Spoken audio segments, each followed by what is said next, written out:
Testing 1, 2, 3. Testing 1, 2, 3.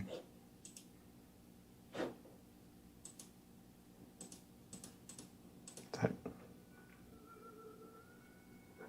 1, 2, 3.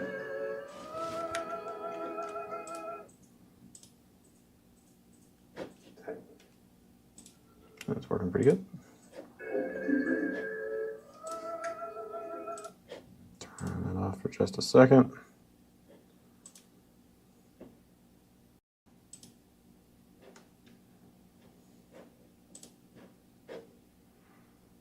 Test the app.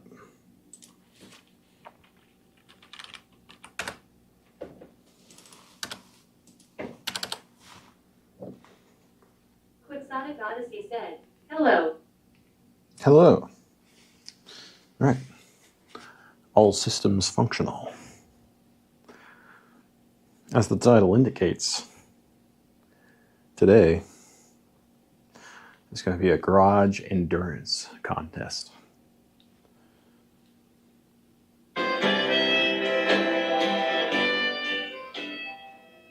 How long can I take it? Down there in the heat. Try to avoid the copyrighted music. It messes up my VOD, my YouTube. Actually, YouTube doesn't. You just can't monetize it on YouTube. Whereas Twitch actually like cuts out the audio.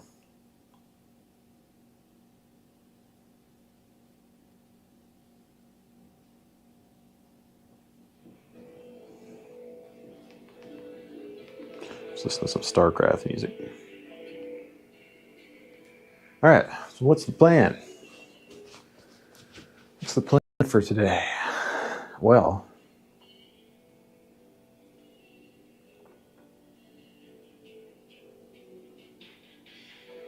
lot of information to go over, a lot of things to cover, a lot of details that can't be left out. But essentially,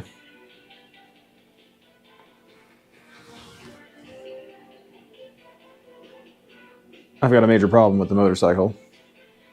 Well, I've had worse problems with that bike. But an essential component in the engine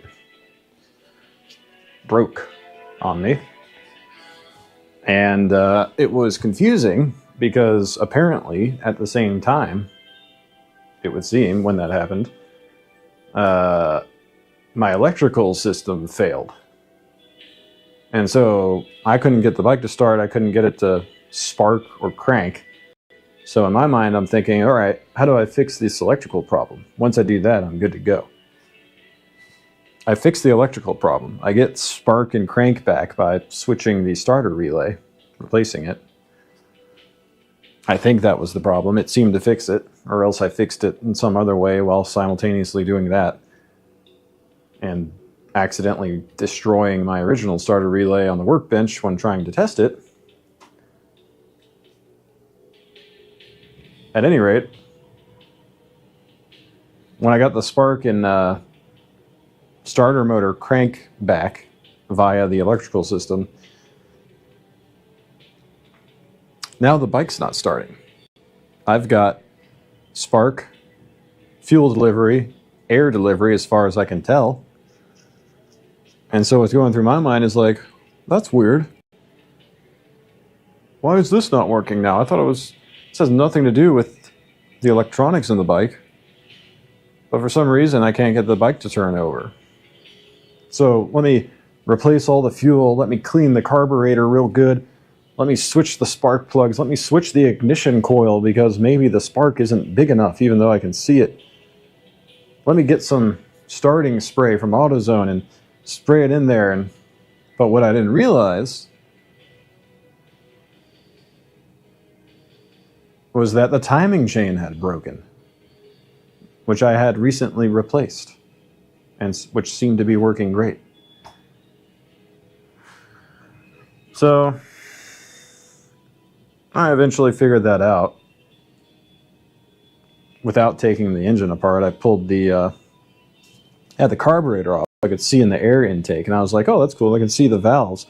I've never seen them go up and down from this perspective. Let me turn the hand crank on the bottom left side of the engine and watch the valves open and close. And when I did that, I was like, wait a minute. This doesn't feel right. This feels weird. It's not how it usually feels when I'm going through the motion of the piston. And then when I looked in the side, I could see that the valves were not moving. So I took the lid of the cylinder head off, and then I basically just pulled the entire broken chain of the timing chain out of the bike that I had recently put in.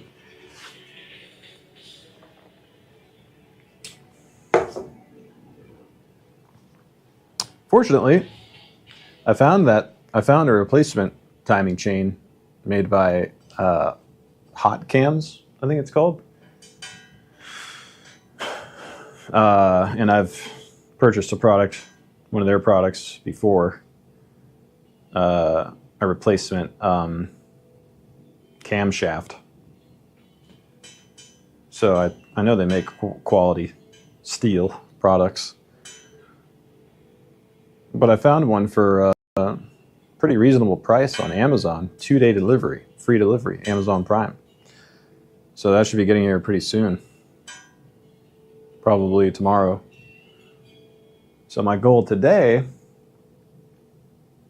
is to get ready to replace that. But also, I still need to see if anything else broke along with it, which is very possible. The fact that it just broke on itself from normal use is kind of hard for me to believe. It would make more sense if something else failed and then jammed it and made it break. I don't know. At any rate, once it broke, something else may have broken as a result. So I need to check that. I need to make sure that that didn't happen. And if it did, I might need to order some other parts off eBay. So I guess the lesson here is probably, if you're going to replace a critical component of the bike, especially something that is going to have like weight put on it, like a chain,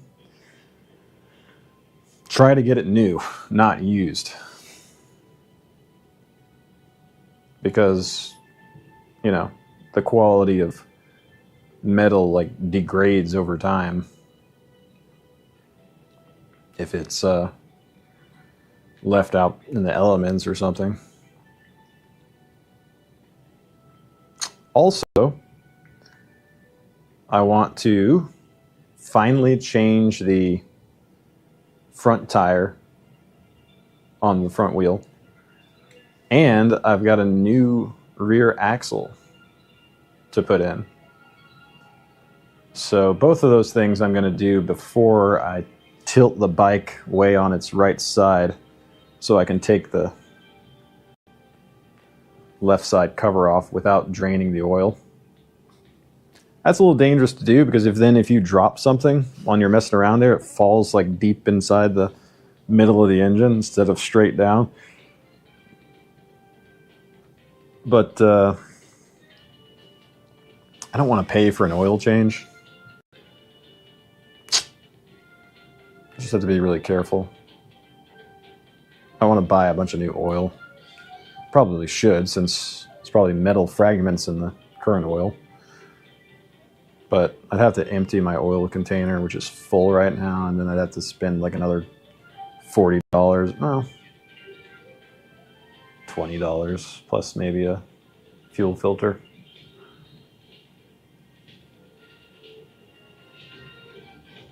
Maybe I'll put the bike back together, and then afterwards, when I can ride it to the AutoZone to empty my current oil container, I'll do an oil change. Thing is, though, my little magnet grabber broke. Yeah, I should just order one of them off Amazon. 1 day shipping. Same day shipping, probably. It's a very important tool to have on hand.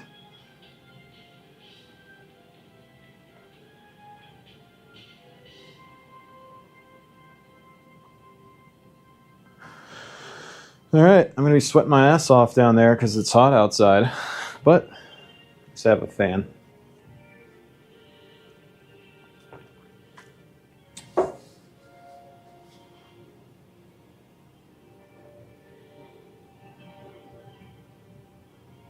I wonder how the stream quality is. Doesn't look very good. It's like it's struggling a little bit. Oh, I guess it's all right.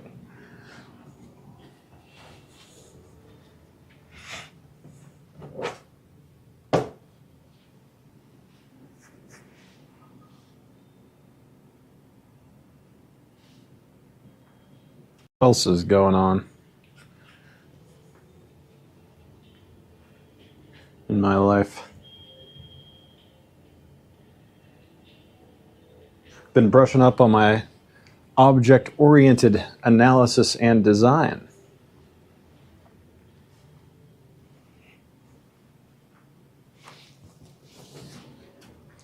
The Head First books. This is something I bought several years ago when I was first learning to code. One of the first books I bought. This is the first one I got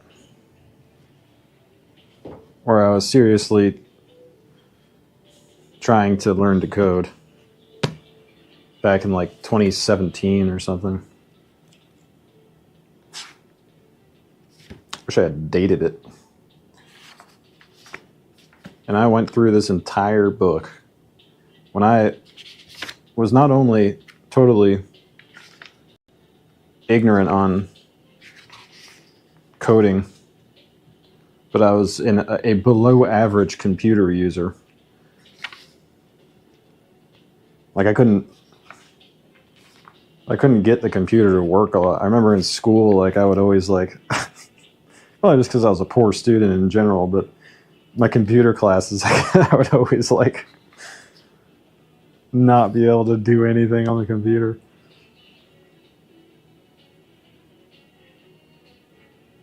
But it was a wise choice of professions, because now I get to work from home, make enough money to survive without busting my ass too hard. And I got time to study the great books without being, actually not that much time. But, you know, if I had all the time in the world, I probably wouldn't use it all reading.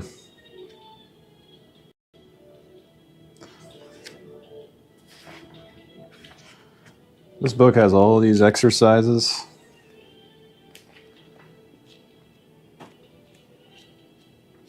Little projects you're supposed to do on the computer with the Java compiler, Java software development kit, whatever version. They're probably telling you to use like version 3 or something in here because this book's old. But I can't recommend, if you're trying to learn to code, Java 5.0 second edition. I think Java's on like 17 now or something.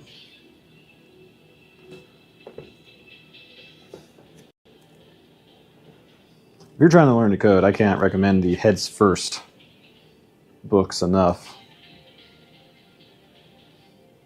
Because you could sit down and study a reference manual and come up with your own exercises and projects and stuff, but if you're not naturally inclined to be good at that kind of thing and just like absorb that kind of information, if it's like difficult for you to wrap your head around coding, these books are really good because they they have all these pictures, and they have like this like colorful like storylines and like fictional conversations between characters that they come up with, and it's a shame I didn't get it in color. It would have been a great textbook to have in color, and I know they make color versions of them. But even if you already know how to code and you just you're into publishing different kinds of books, whatever they might be, technical or otherwise. These Heads First books from O'Reilly are like really, this is what a textbook should be in college, if you ask me. College and high school. Stuff like this. Because it's all about actually getting you to learn the content. It's not about, oh, I read the most boring, the driest reference book that ever existed, and look, isn't that a great achievement? I figured out how to stay interested in something that was made no effort to appeal to my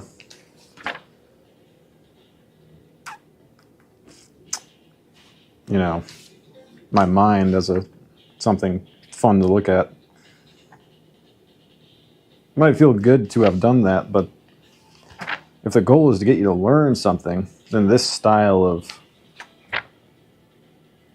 textbook is a lot more effective, in my opinion. You got like pictures of guys doing stuff like that. All these like stock images from like catalogs from the 50s and stuff. And they come up with like names and like funny little thought bubbles and blurbs, and you can see all the exercises I did with pencil still go through here to learn Java. And I'm going to look at, and I'm not done with these books. I've been programming in JavaScript and React like my entire professional, the past like 4 years or whatever. And that is not an object-oriented programming language. It's not even a back-end programming language. It's a front-end client-side programming language / programming library, I guess. Component creating library. UI element. Tool. So I need to brush up on my object-oriented programming language or programming language features, object-oriented programming language features and design principles. And then once you've established that base knowledge, then things get a lot more interesting with design patterns. 10th anniversary updated for Java 8. And I think this must be a great selling series because they keep publishing updated versions. But you can also study the more technical, comprehensive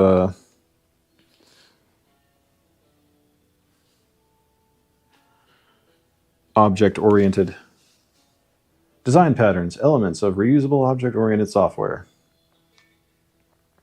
Gamma, Helm, Johnson, Vlasides. Forward by Grady Booch. So you've got stuff like this.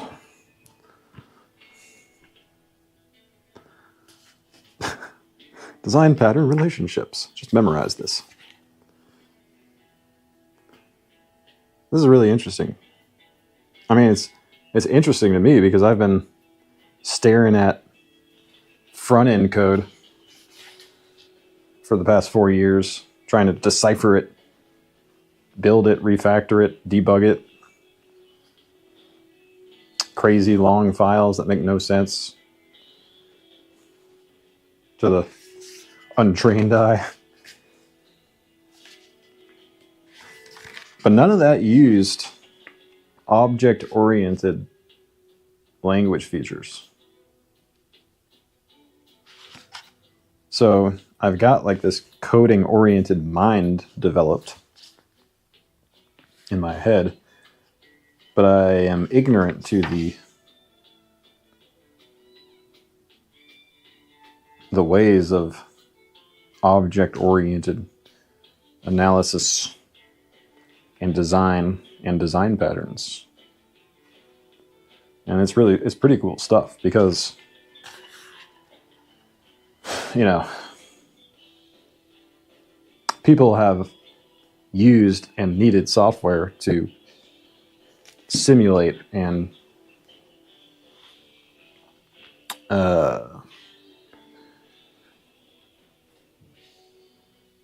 model extremely complex real world stuff. And, you know, think about like the software that like controls like a nuclear reactor or something, or the Hoover Dam or something, or some big complicated factory manufacturing process, or, you know, flight control systems in a jet, or air traffic control, you know, all that kind of stuff. You need to like work flawlessly. And when people were first building those kinds of systems, you need a programming language that,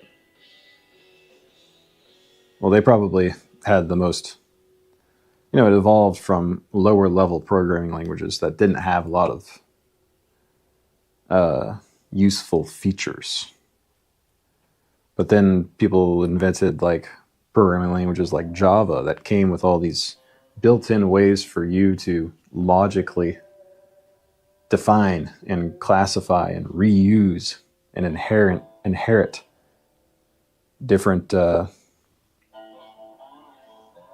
classes and attributes from each other.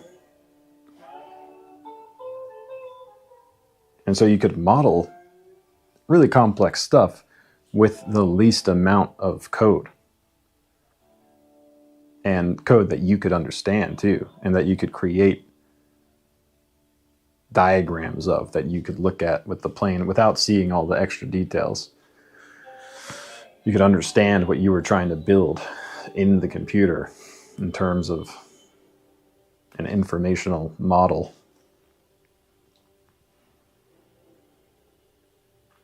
Whereas something like JavaScript and React,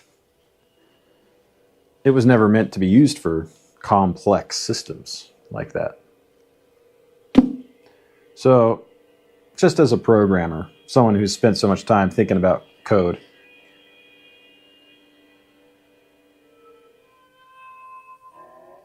even if I'll never need this stuff or use it for anything, it's kind of interesting for me to like learn about at this point.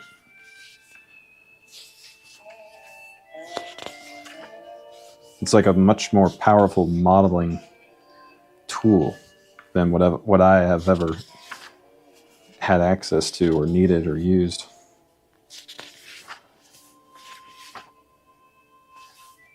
But now I'm thinking about building my own, doing my own thing. I want to make a version of this card game that was forgotten and lost to time.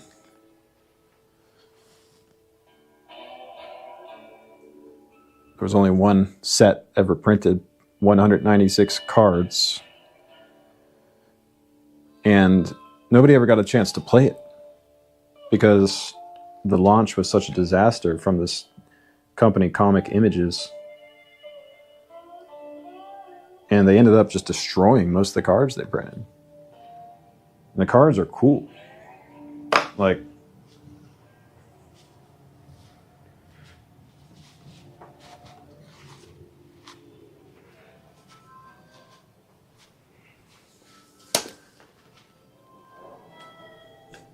They're extremely rare and expensive if you find them on eBay, but like the way they look, the images that were used, the art, the design, the whole shebang, like it's a quality trading card game. That was just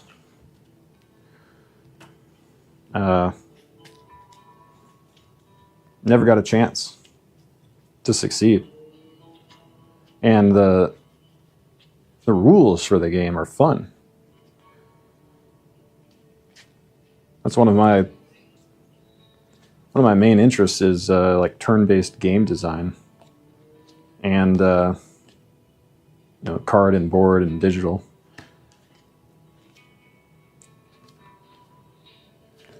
And it's designed well too, I think. So I'm going to try to build it, resurrect Conan from the nether realm. So people can play it, because they never got a chance. They can play it online. I'll make a front end for the browser. But I'm going to use Java with the help of AI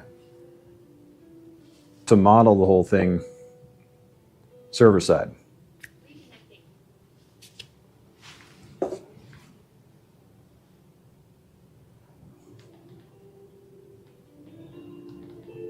Connected.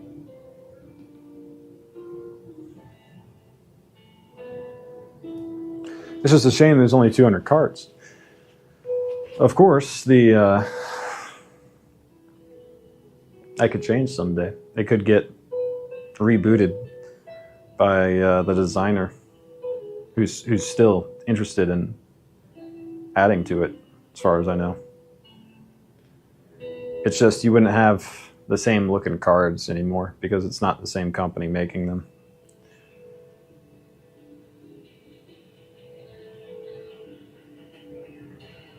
You'd have different looking cards if they were ever printed, which is a shame because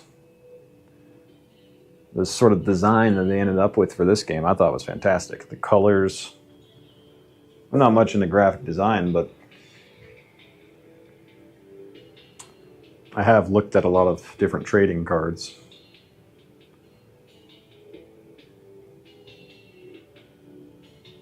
But anyway, that's just my little side project.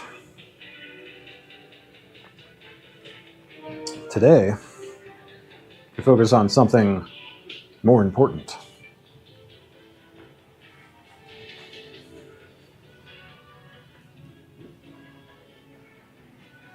And that is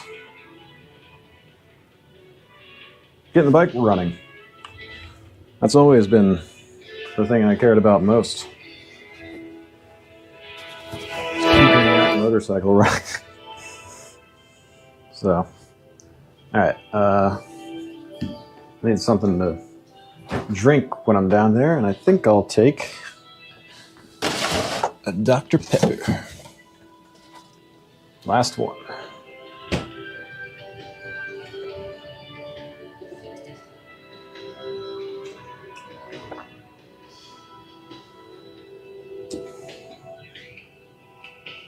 Alright. Anything else I want that I can think of? I'm gonna have to come up here to take a break, I'm sure. But the nice thing is I'm not trying to fix anything. I'm just doing routine work. So it shouldn't be that frustrating. Alright, let's do it. Enough yapping.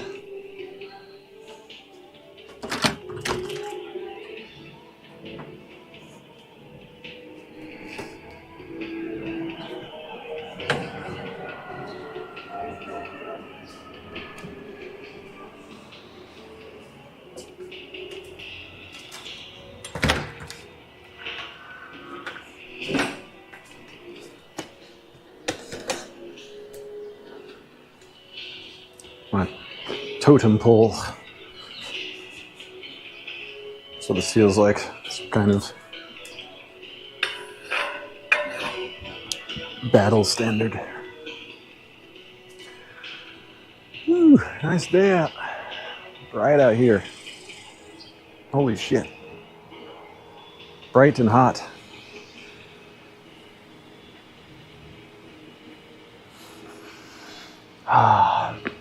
Ooh, I smell the free air.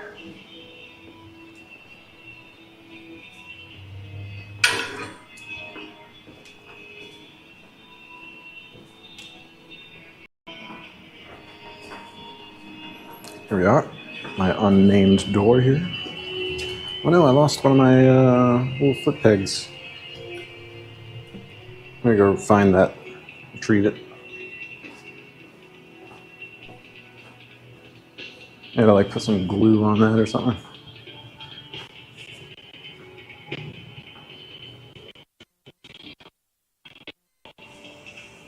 Where'd you go? Popped off somewhere. There it is.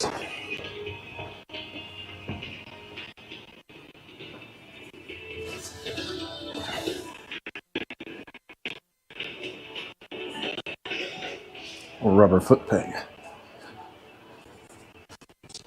2 seconds to tape this on. I keep trying to preserve it.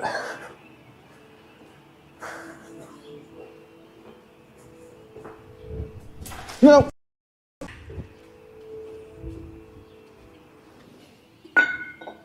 Ah, fucking. God damn it. Did the screen crack? No, it didn't. Actually got a pretty good protective.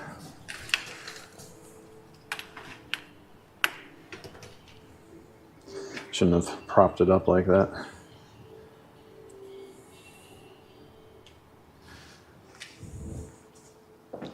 Ugh. Make sure the stream didn't die.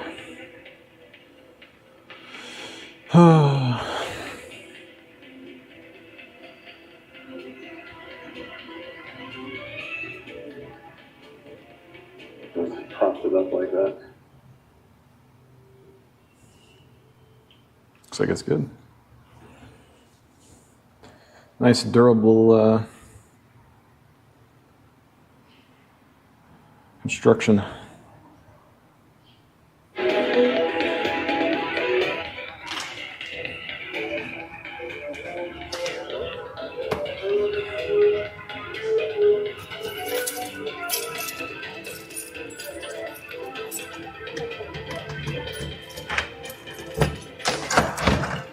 Stupid foot peg. Foot peg is full.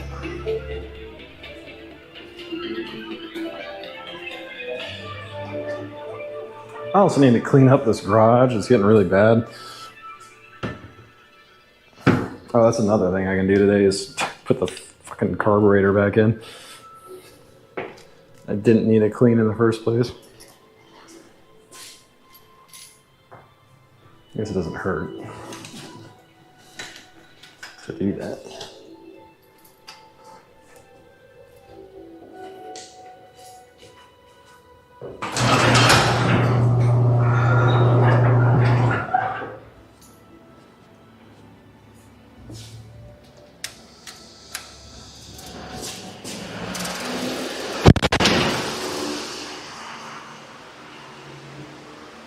Sorry, folks.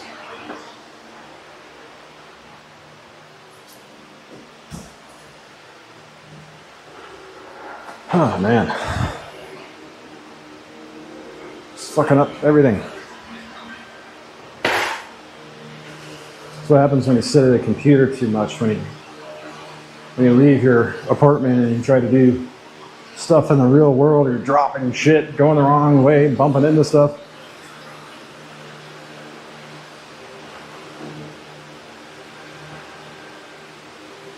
All right.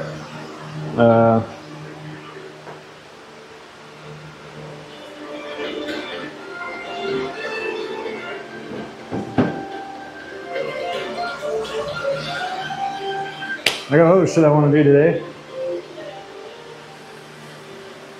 So,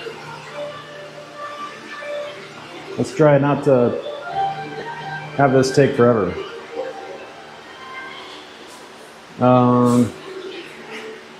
But I really should clean this place up too. Putting it off. God, this is lighter than it normally is. Okay. I think first I'll do the new axle on the back. And then next I'll change the front tire. And then next, I'll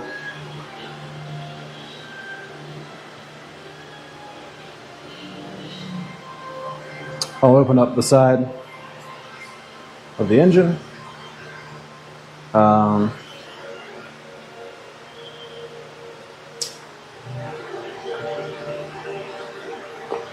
If I have time, I'll put the carburetor back together.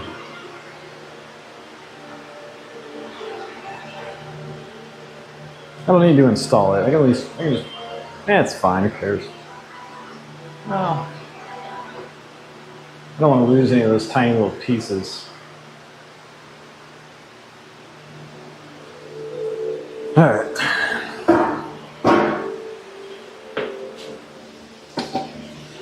Wish I had some gloves. I guess I do. Use these.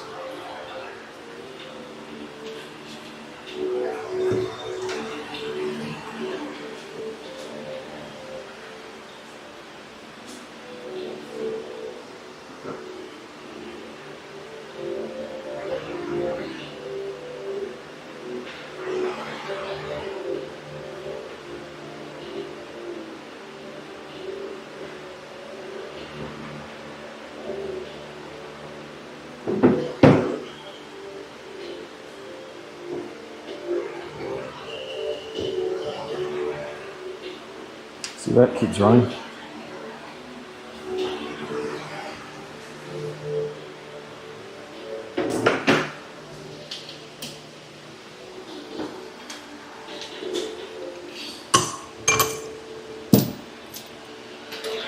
Slow.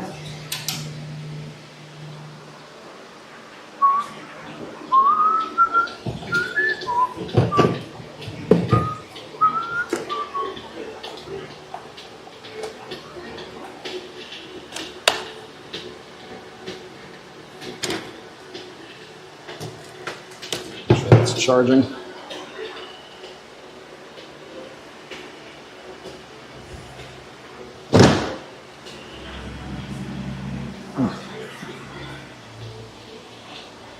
Fuck.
This is unnecessary to take so much time to do this one.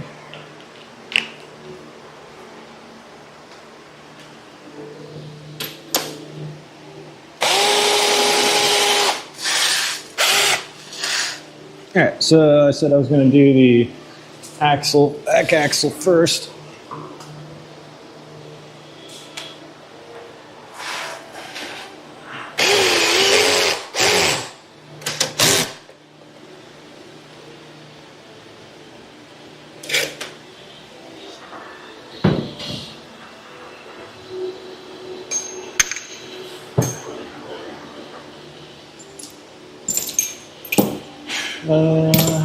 Attachment adapter, here it is.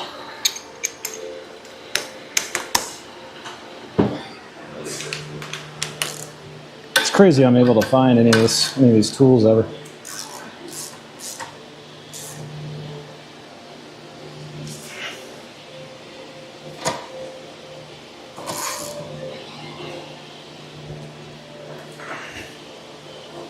I actually don't want to lift it up too much because I want everything to stay in the same spot. I'm just replacing the axle.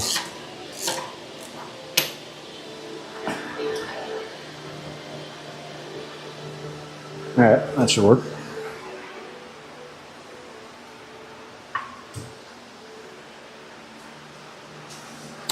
All right, new axle. Do a little unboxing here, finally unboxing this.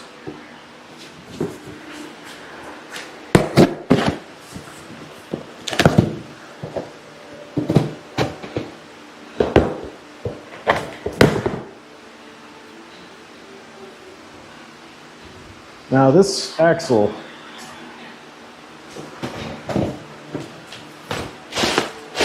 the reason I'm replacing it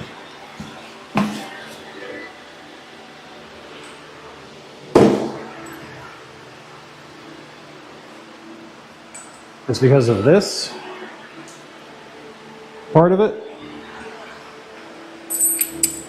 and the threaded part here.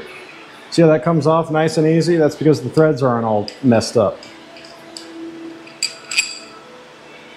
Now my axle, I'll show you, this is basically completely stripped and the threads are all jammed. So if you put this on too tight, you can't get it off.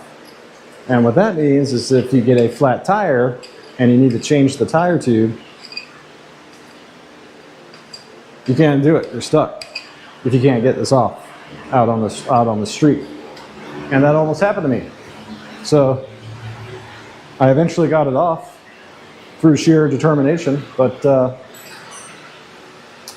I didn't put it back on very strong. So it's not safe to ride like that. Oh, I gotta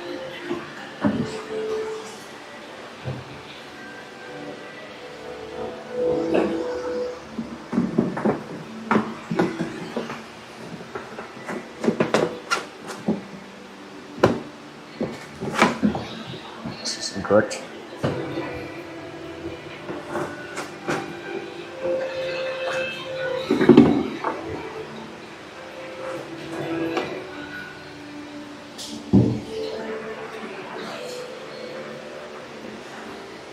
A little bit of a trash bag over here.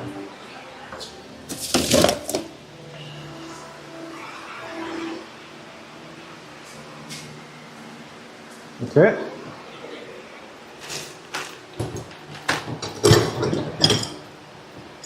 Got some very particular tools I use to remove my axle.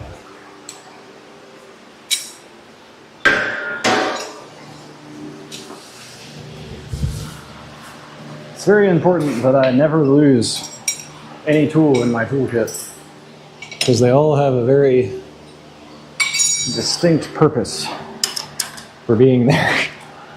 Very few of them are interchangeable. So this here is what I was having a problem with. When I tried to twist it off, it wouldn't come off because it was slipping on the left side. So thank God it's coming off now because I didn't put it back on all the way. But like I said, that's extremely dangerous to ride like that. So I bought a replacement and I just need to be more careful not to damage either side of it.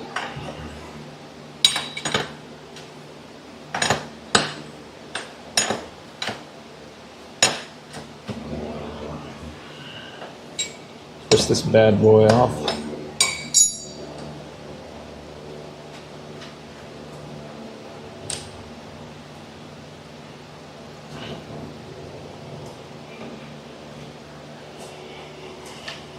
Okay.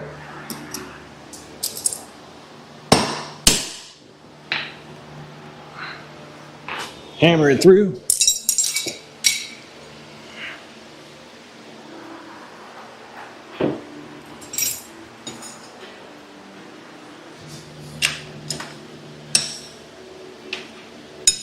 It was a good find on eBay, this replacement axle.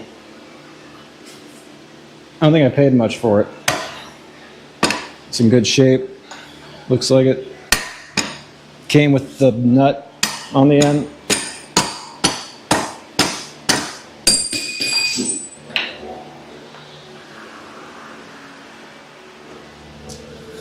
Alright, so here's the axle I was using.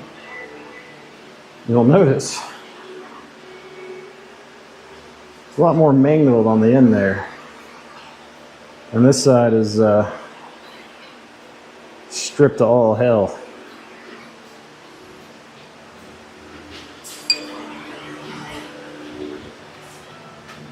So we'll add this to the box of my little motorcycle parts graveyard.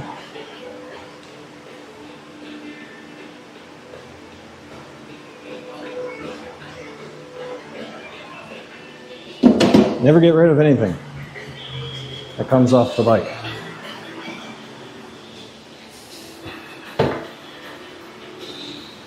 Alright, so this has all the little pieces and stuff. I'll make sure it stays with this.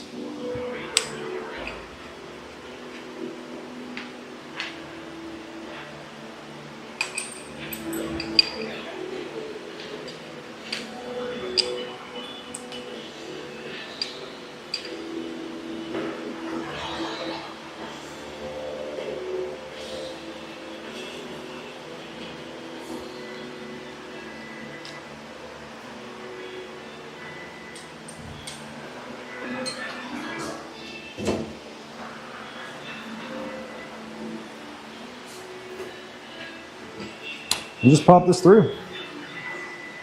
I believe the washer, yeah, it goes up against here, so.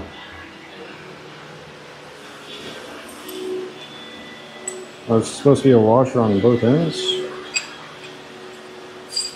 Oh, wow. Alright, figure it out.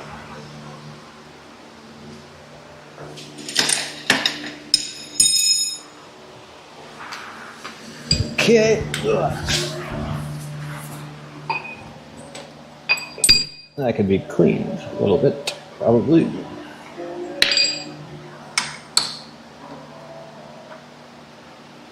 I feel like it's been so long since I had this thing in really reliable working condition. Not just working condition, but where I felt like it was reliable. But I guess no motorcycles, especially in this class of motorcycles, adventure, is completely reliable.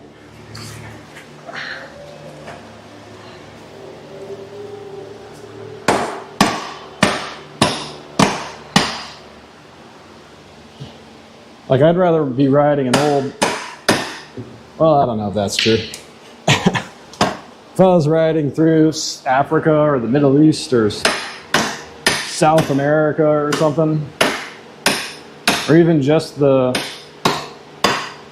United States Southwest,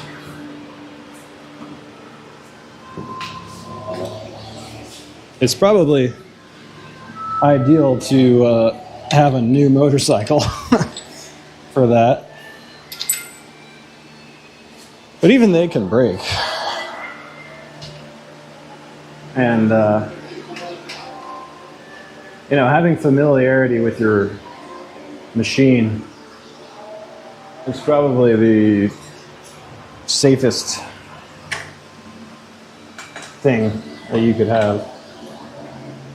Because you might be able to fix it on the road if something breaks.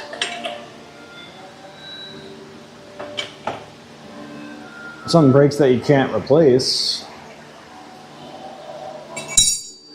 different story. Alright, so now I actually need to use a cotter pin. Because that won't be held on by fucked up threads alone.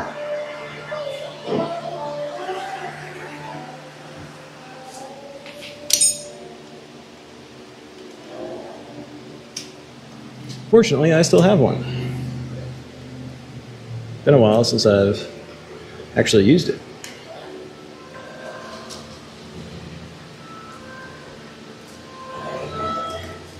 The Canadian wilderness, that would be another really cool area to explore on an adventure motorcycle.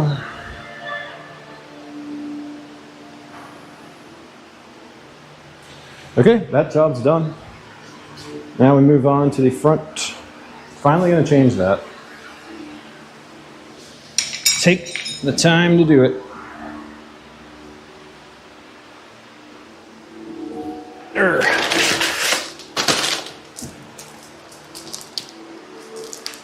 And I'll show you how. We got a new tire tube. Always replace your tire tube when you change the tire. Unless you can't afford it. In that case, keep using the fucking same one, or else you don't have a motorcycle. People always give you advice like you got infinite money. It's like, oh, I'm trying to do something. Why didn't you do that? Why don't you just buy this? Because money is a finite resource. Okay. This is the best way. I don't want to damage the tire, but this is really the best way to like get these frickin' Dunlop plastic shit off here.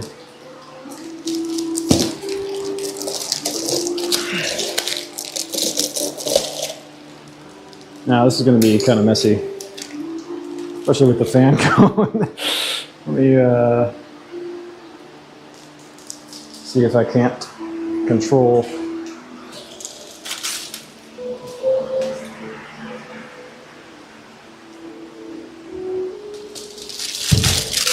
Let's get something wrapped.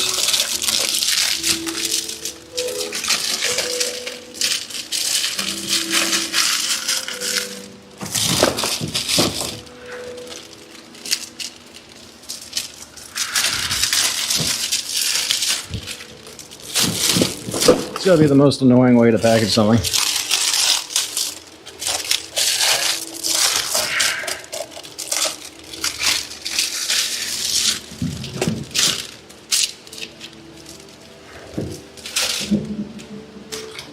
Okay.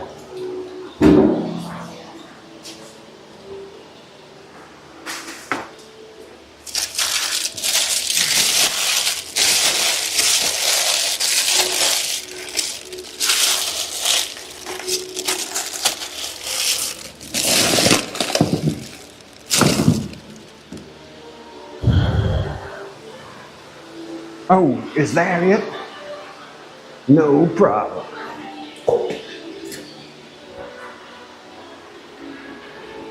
Goliath Online.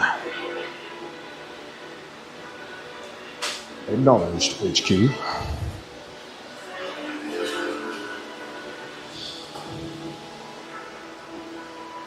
We're in for some chat.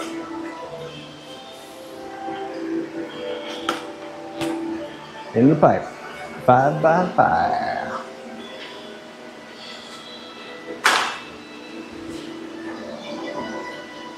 Explorer reporting. Alright, so one of the things you want to remember here is don't loosen up these hex bolts before you take off the nut on the end of the front axle, because otherwise it will spin and you'll have to tighten them back up. So I'm going to raise the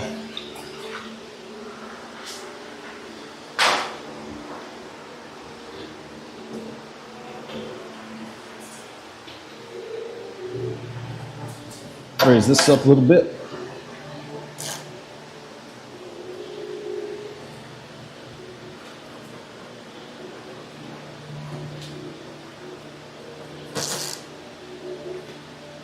Okay, it's off the ground. Now I can remove it.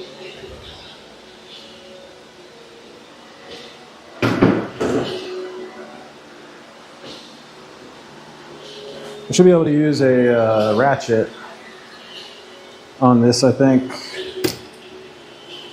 Maybe this size. Yeah, could deal larger. Probably 18. This is 19. No, it's 19. All right. Take the nut off. Oh, that's on there really tight. Fuck. Take the nut off. It's been a while since I took this tire off.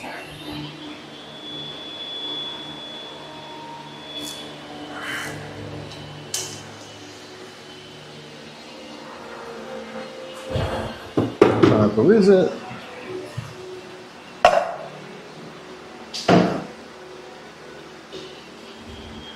Okay, now you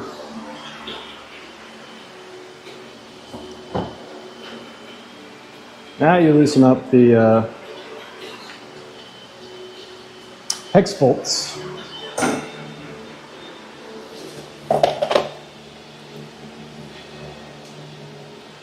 And you can pop the axle out.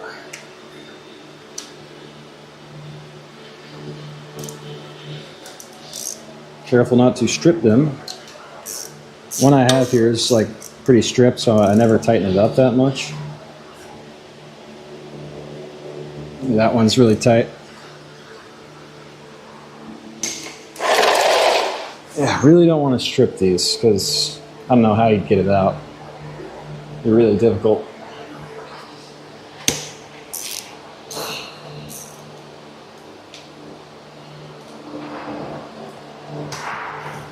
This one's scaring me a little bit over here. I'm going to try to... sometimes it helps if...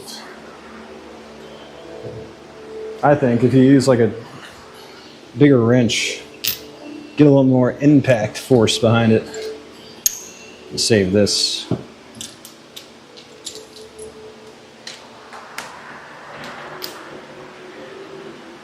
Make sure the bit is good. This like that. Okay.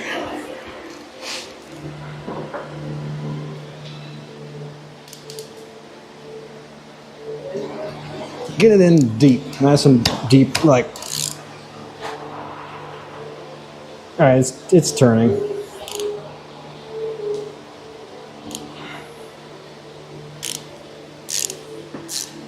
I'm not going to tighten that one too much. I need to remember it's the two inner ones that are dangerous.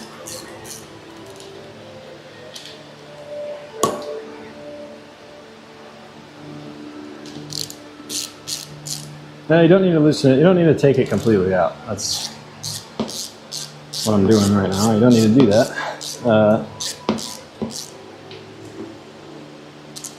Just enough to free the axle. Okay. All right. Pop that out.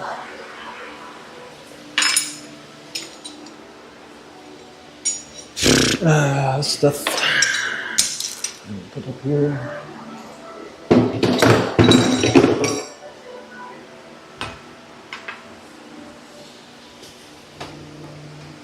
Pop this baby out. Whack it first. And pop it.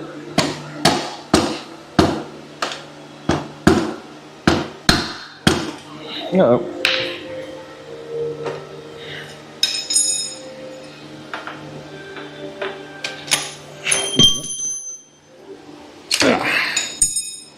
Okay. Now you got your little speedometer mechanism here It's got a little part inside of it, so just try to not to let it fall out. Okay. And we also got little parts of the tire hub. Not as many on the front as in the back. So we'll put this over here. Usually I'd have a piece of cardboard or something. Here we go. This could work.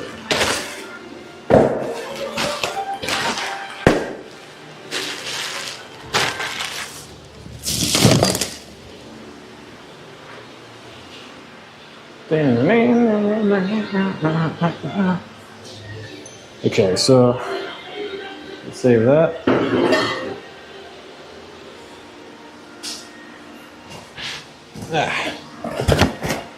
Prepare the cardboard.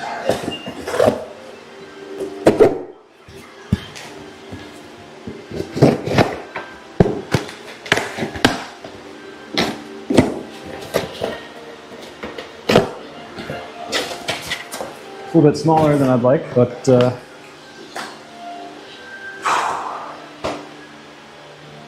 that's what she said. So basically, I just want to put the brake rotor on the cardboard so it doesn't get all mangled. It's the new tire tube that we're going to use. Get this stuff out of the way.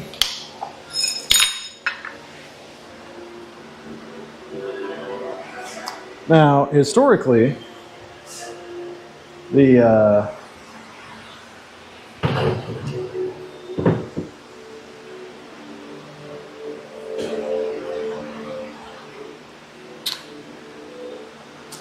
front tire is easier to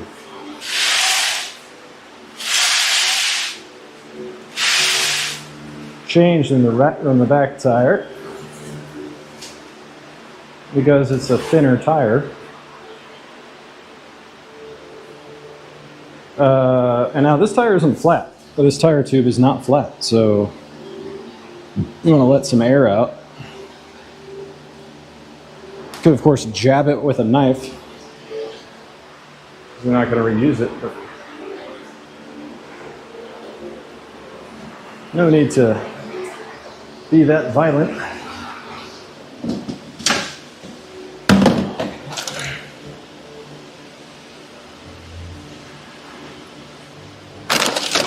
Oh, fuck.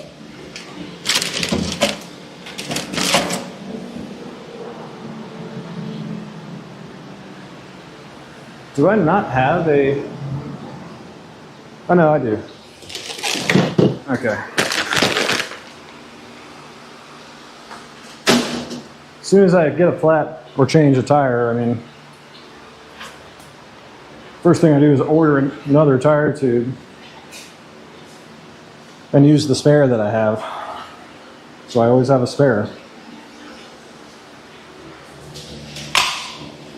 All right, so we'll let the air out gently. This air measuring tool.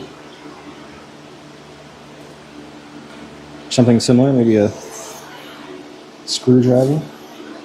Would probably look better.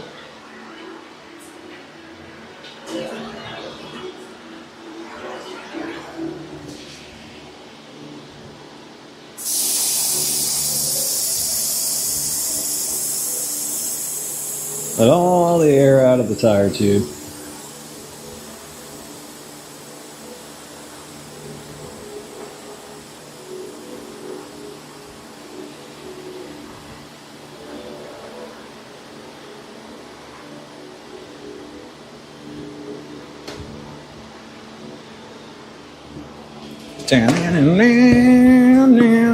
Yep, okay, that should be good.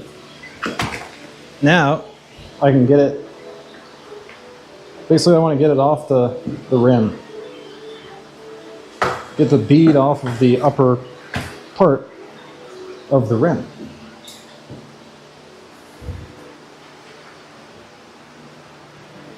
And now, I take my spoons, my tire spoons, the spoons.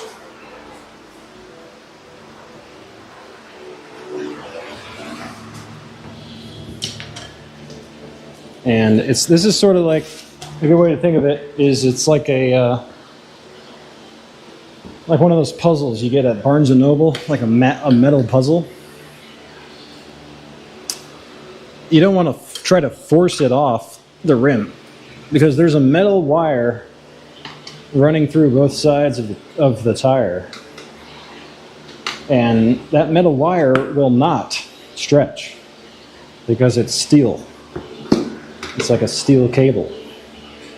So what you have to do is manipulate its position on the tire by pushing down on one side.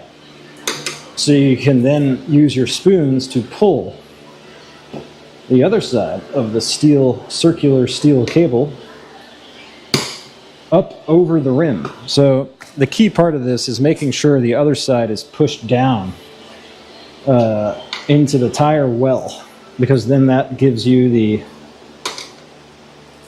physical capability of manipulating the other side of the steel cable up and over the rim, which is what you're trying to do. You're trying to get, basically trying to get the wheel separated from the tire. Now, you don't have to take the tire off if you're just changing the tube, but you do still need to essentially get the wheel unseated from the tire, so it's like within the tire basically. Then you can pull the tube out and then put a new tube back in. However, when you're changing both the tire and the tube, you still have to get to this first step. But after that, you just remove the entire tire off the wheel, and it's pretty easy. You're gonna need a size 12 millimeter open-ended wrench. This little guy down here.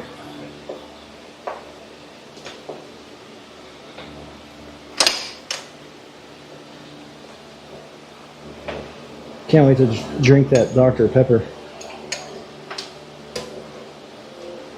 Maybe I will. Maybe I'll drink it and then at some point here maybe after I'll walk over to Starbucks and get even more caffeine.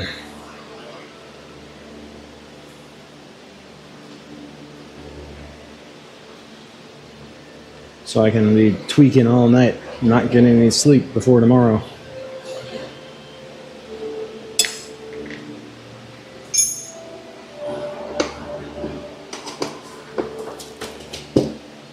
It's okay, I don't need 8 hours. I only need 6. Like Arnold Schwarzenegger said. Yo, you need 8 hours to sleep, then sleep faster. Sleep faster.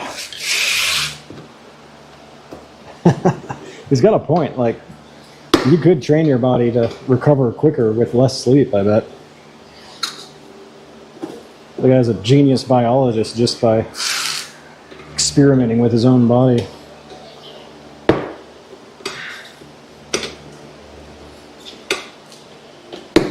Shit. Alright, so here you see that's not working at all because I need to do that. See, now I've got the mechanical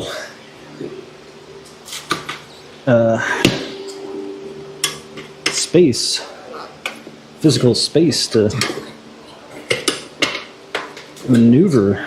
And it took me a long time to actually learn how to do this. I'm not a very smart guy. It's one thing my life has taught me, is that I am not very smart. I do not have a very good brain. Very good head on my shoulders, but everybody's got a good brain.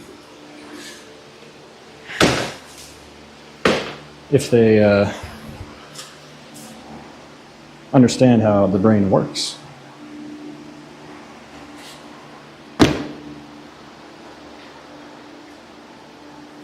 Okay, so now I will remove the tube first because it's going to make it easier to get the tire off. But if I was just changing the tube, I would do this. I have both sides off the of the tire over the rim, which allows me to remove the tube from the tire. Just like that.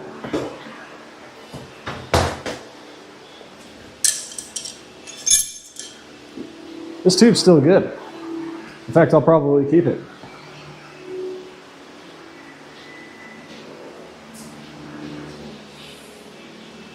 You know, like, I keep everything that isn't completely obliterated because if the apocalypse happens and we're in a Mad Max wasteland like Australia, then you need to have every part that works or can work to maintain your warlord's battle fleet. Okay, so now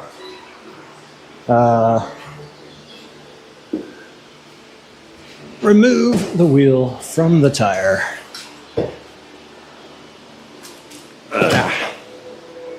Serves me well.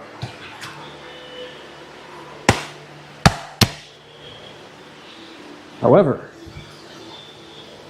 there's no reason to run it down to the bare until it blows out if you don't have to, which I've done on a tire before. It's a funny story.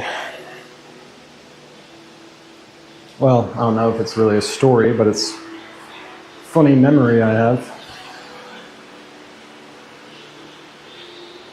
So,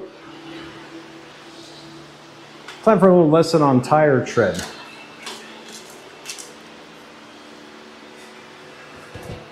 So you notice the tread has a particular pattern to it. Usually, it's kind of like an arrow shape, pointing one direction on the tire, one or the other. Which means if you put it on your wheel like this, it's going to behave differently than if you put it on your wheel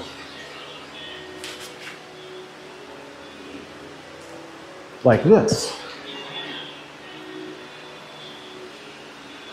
Now the arrow is pointing that way. And when you're going forward, it's doing something different. So your first inclination would be, well, I want the arrows pointing forward on both the front and the rear tire because they'll dig into the dirt and sort of shovel it backwards, right? Wrong.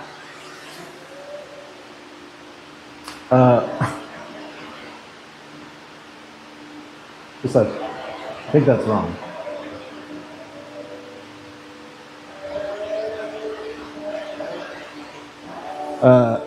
You'll find there's these little arrow indicators that tell you what direction the tire should rotate.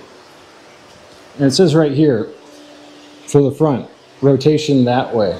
So for the front tire, you're having the arrows dig into the dirt to sort of like shovel it right behind you. But you'll find on the rear tires, it's the reverse. They actually want this pointed the other way. So it's going like this. So you've basically got your arrow pattern pointed forward on the front tire and pointed backwards on the rear tire.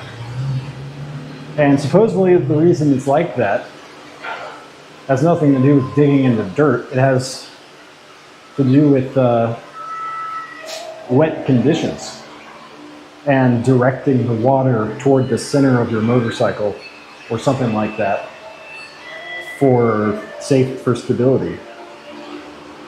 Traction control in sleek, wet conditions. Because that's what I heard.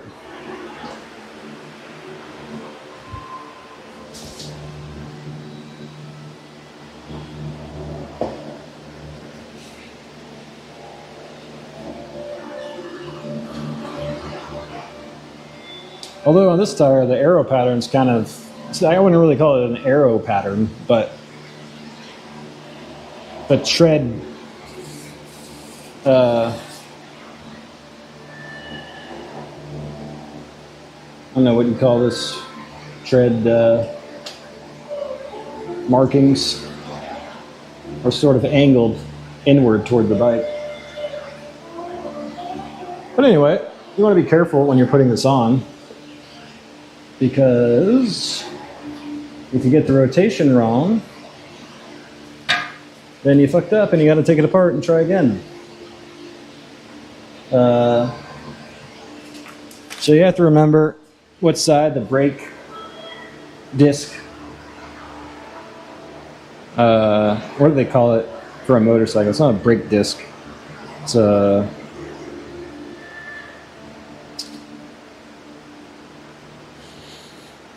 I don't know. I forget. But you want to make sure that you remember what side you're dealing with and get the arrow of rotation correct. So it goes like this.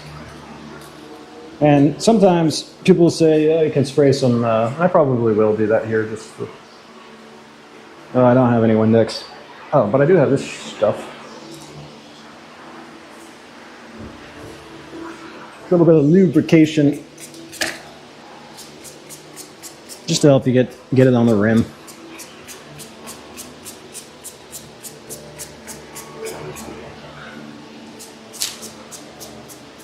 This is some kind of lens cleaning spray that I'm never going to use.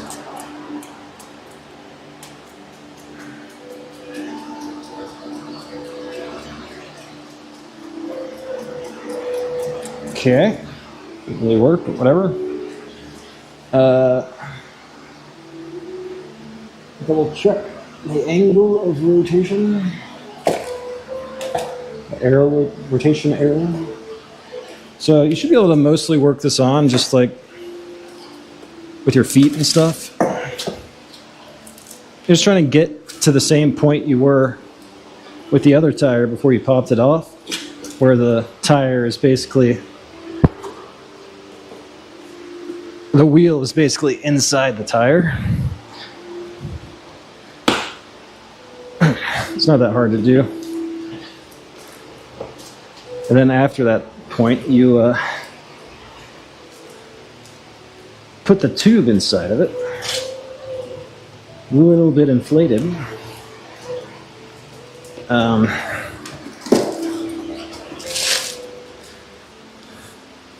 Just have such a hard time doing this kind of shit. Spend all day like bleeding and using all my sweating. No wonder people don't bother to learn how to do it.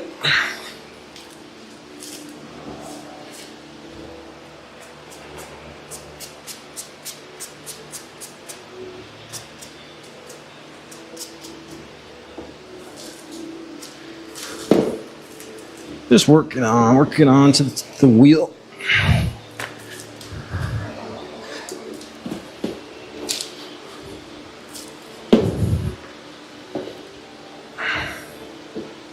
So at this point, I think I'll try to get some help from my spoons if I can, without damaging the rim too much.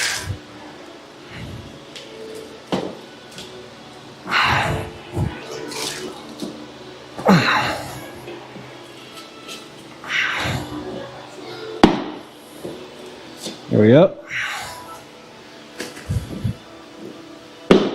Okay.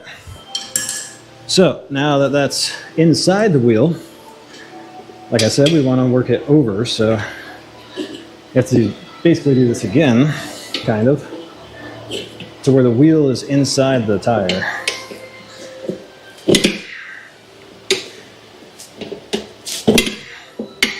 So this is what you're doing when you're taking the tire out.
All right.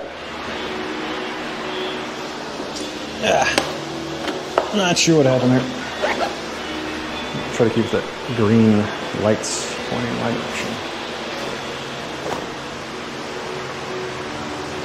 Okay, I'm almost done. Put my gloves back on for this part.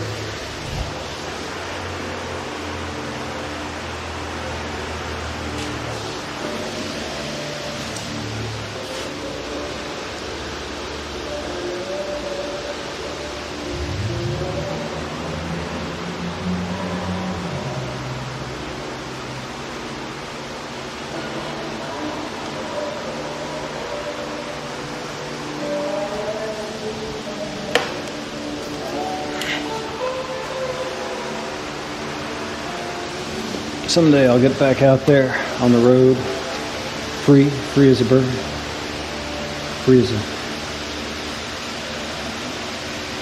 fish in the sea.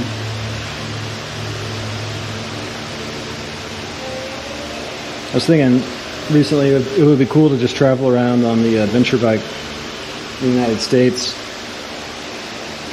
and Canada. Just go into Renaissance fairs. Maybe like develop some kind of Renaissance fair talent that you exhibit for people. Some kind of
Okay, I think I can. I think I can ease this while charging it.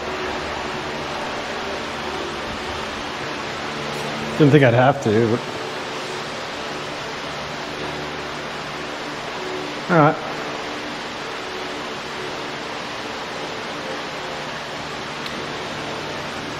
Mission complete.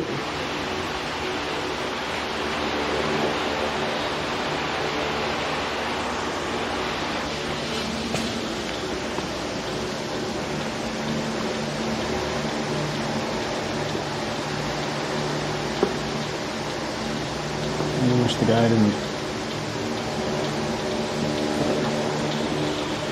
pull the rubber.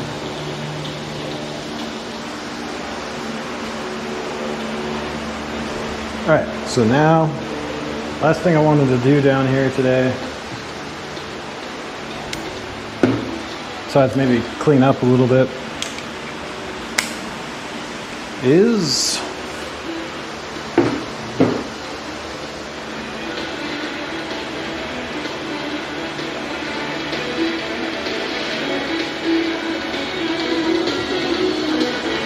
most important thing.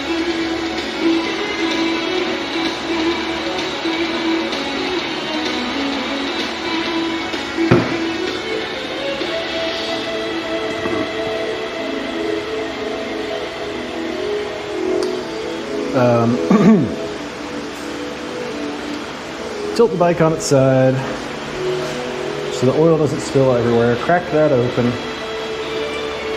and see what we got going on in there.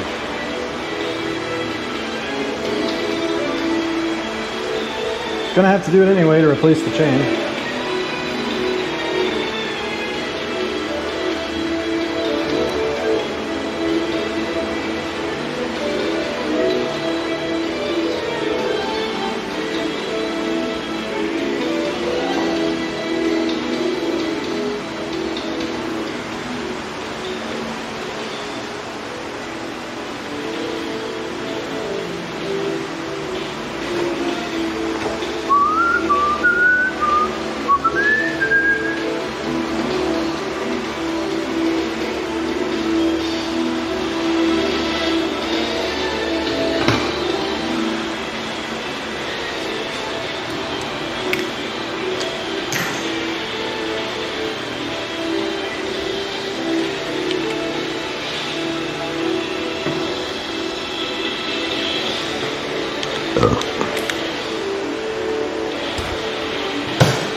Okay.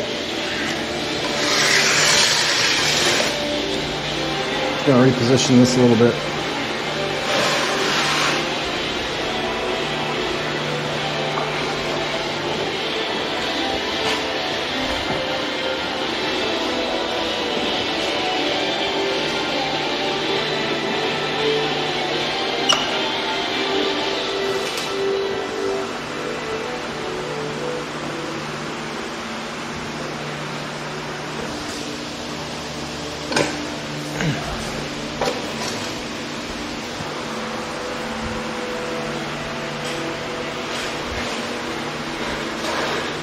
Don't really know what the best way is to do this.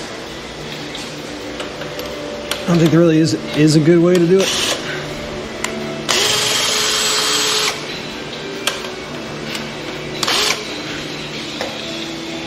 It's not really something you're supposed to do.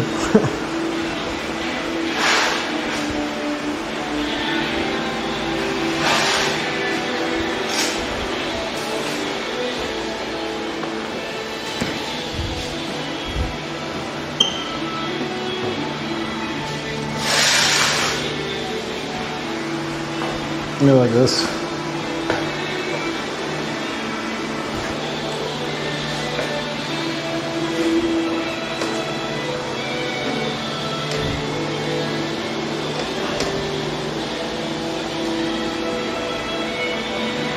It's pretty good.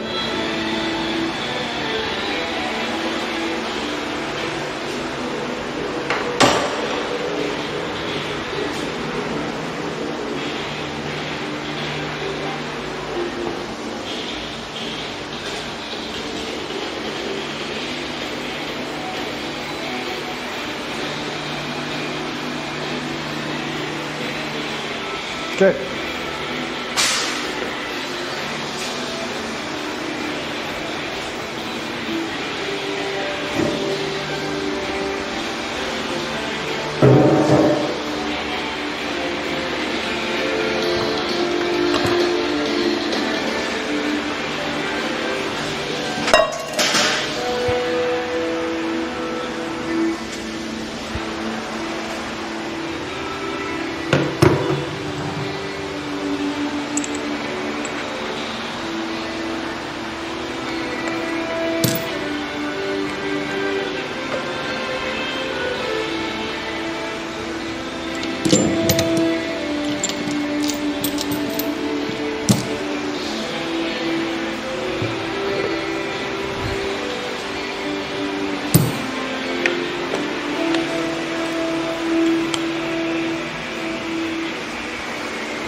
Yeah, take this off.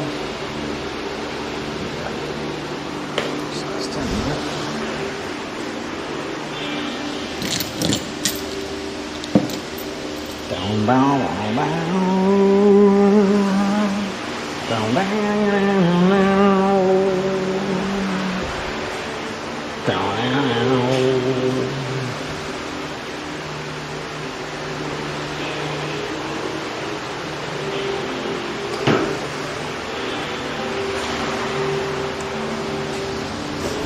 It almost feels like I'm in some kind of cursed purgatory.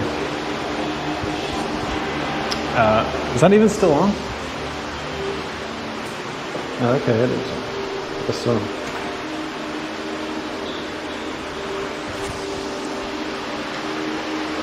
Is it working?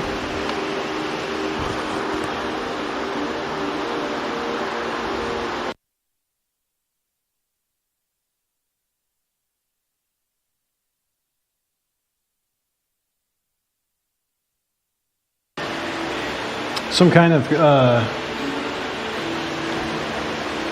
don't know what I'd call it.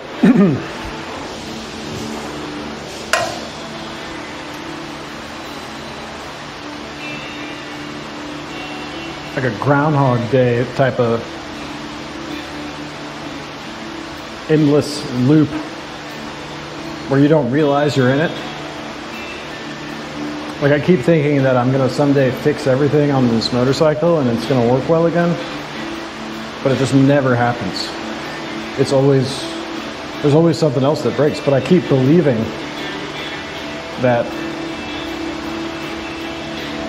someday, nah, I'm just fucking around. I get plenty of riding out of it when it works, just frequently have to do this. Okay, so I have to make sure it's not strong enough.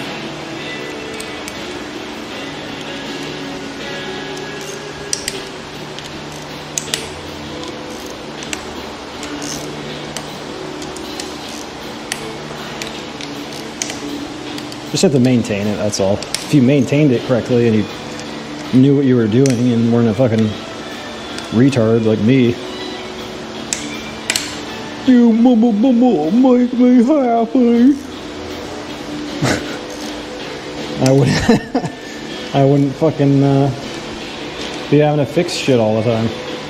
It just work.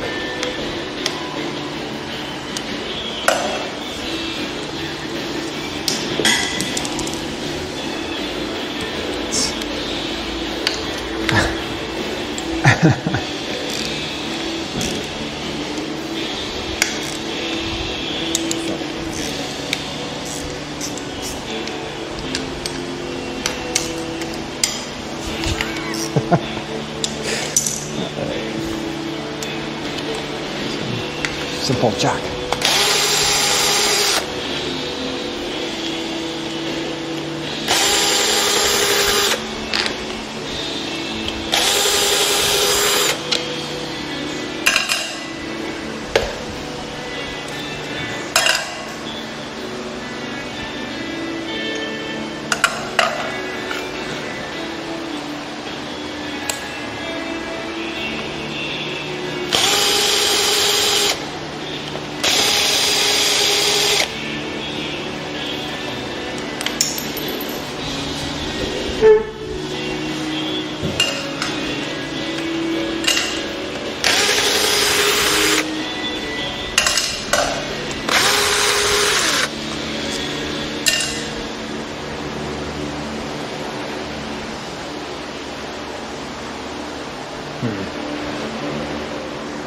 Might need a new gasket. Fuck.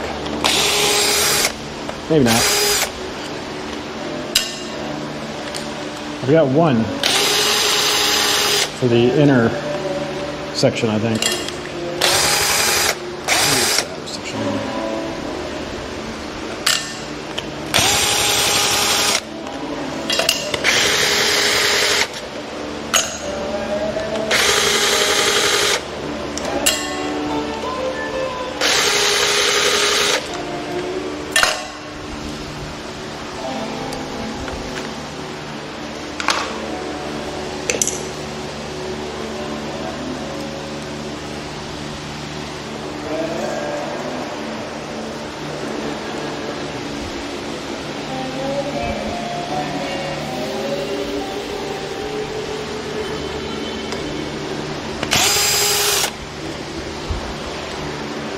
That one's actually for the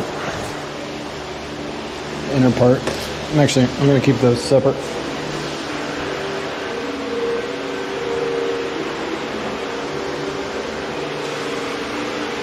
Dead cockroach in there. I bear those cockroaches.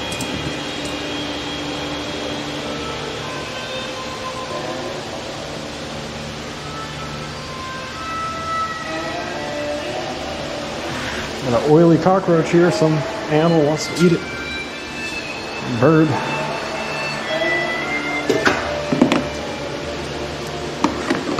That thing is completely full. Dump that somewhere. Middle of the night, in the dark of night. I need paper towels for that. It's not gonna work.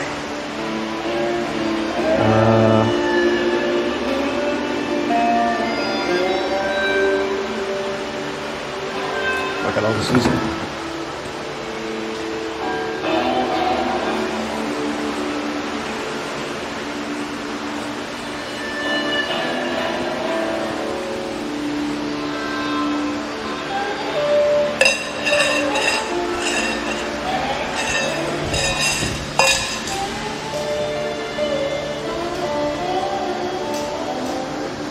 I really don't want to damage the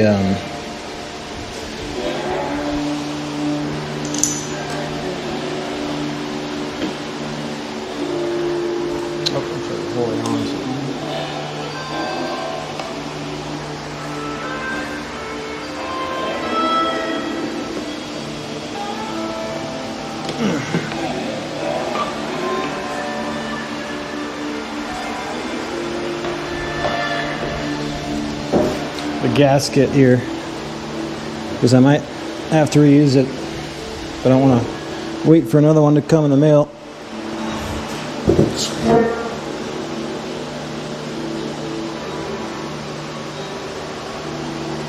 It's all the attachment points, right? Yeah.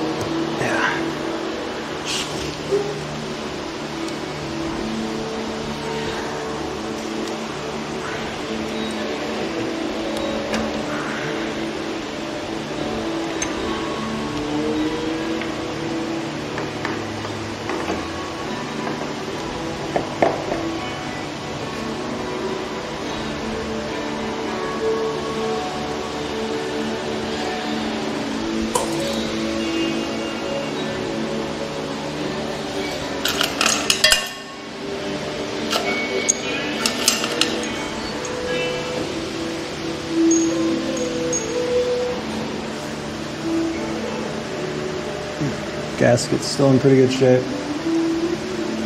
That's good. It's like baked on there, but it's to be expected. Should be able to reuse it.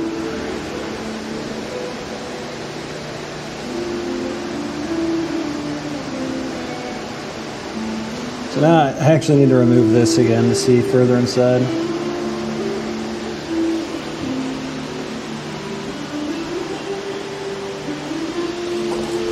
But something I am getting more and more accustomed to doing. So, what size is that again?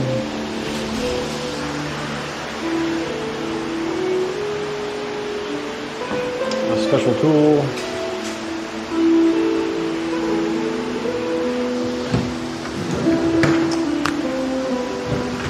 breaker bar.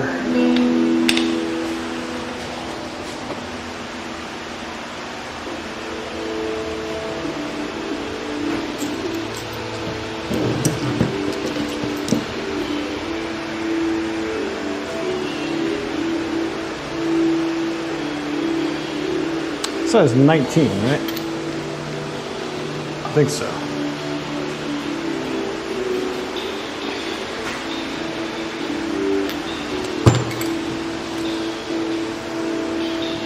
What do I do with that? There it is.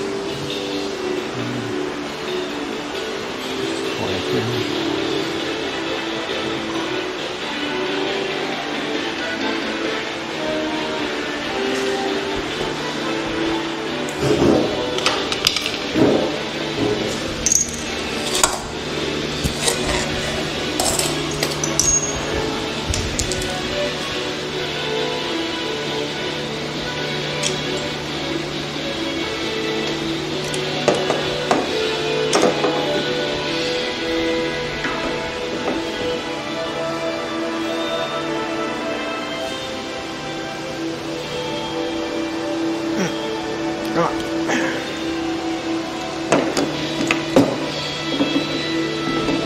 Well out of the way.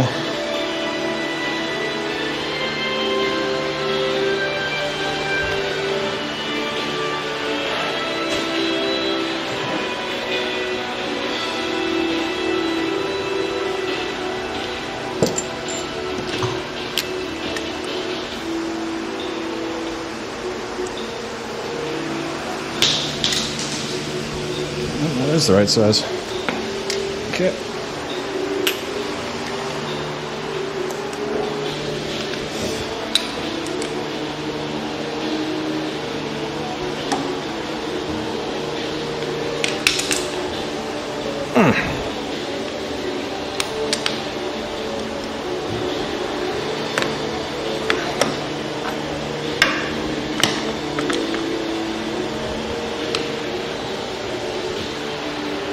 What's going on?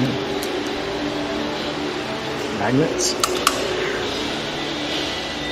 Magnets.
Can't believe that shit broke. I'm having to do this again.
Looks like the oil oil might spill out a little bit. Maybe not. So it's pooled there a little bit.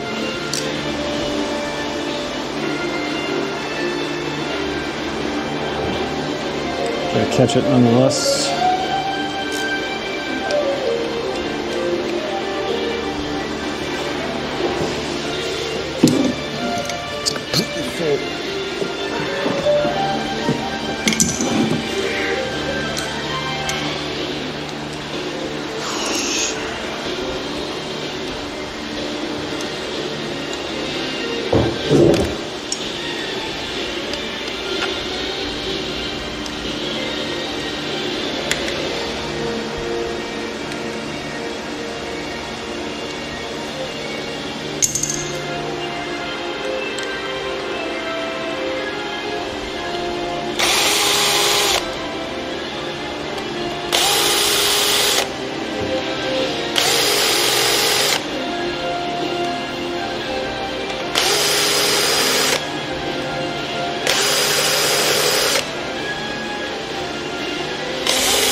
Woodruff key, very important. Don't lose that.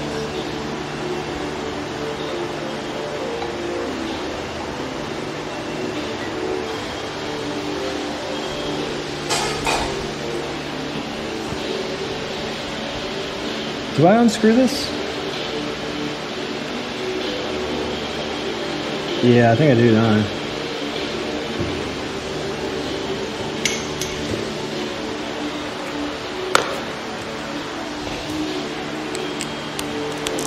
Oh, wait a minute. I can see everything here. Pretty much.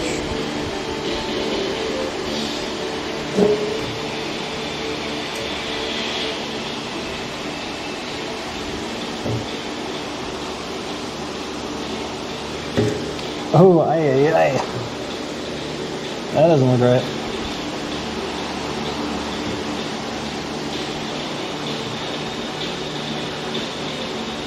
What happened there?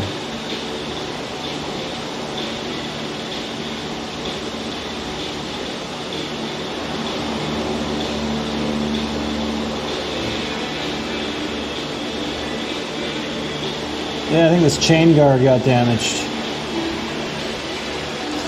It's to be expected.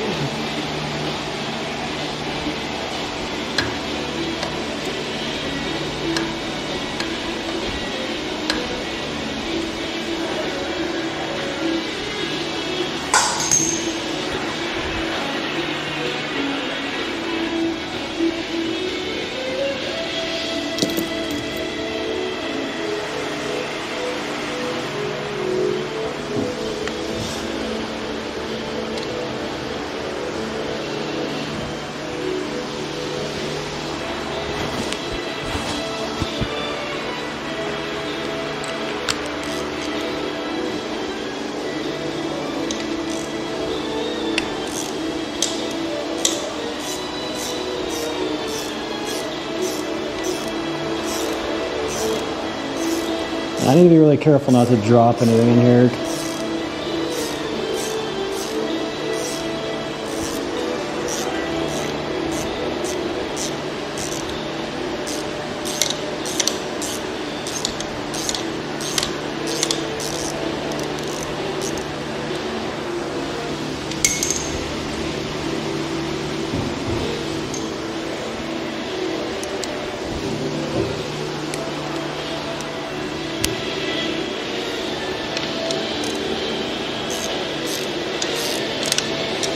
This is all fucked up.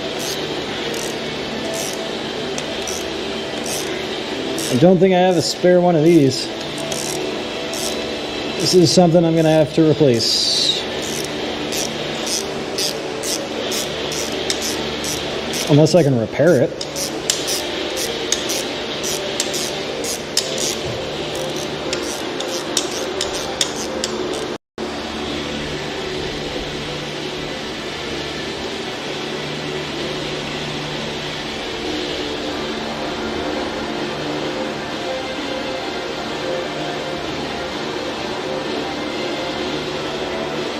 I mean, maybe it's okay.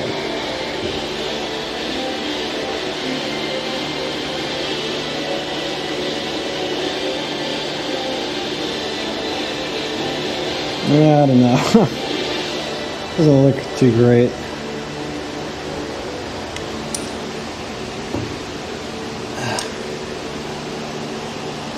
Everything else looks okay.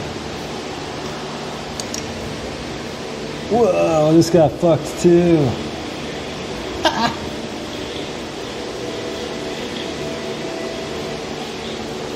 That was a catastrophic engine failure. But, you know, the KLR is pretty rugged. So the engine just stopped. It didn't blow up. Once the timing chain broke, it damaged a bolt right here. It damaged this, I think. But I don't see anything else that looks damaged.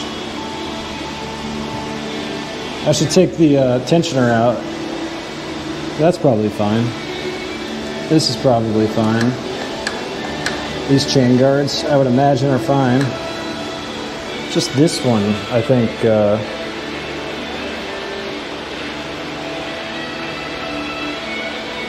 torqued.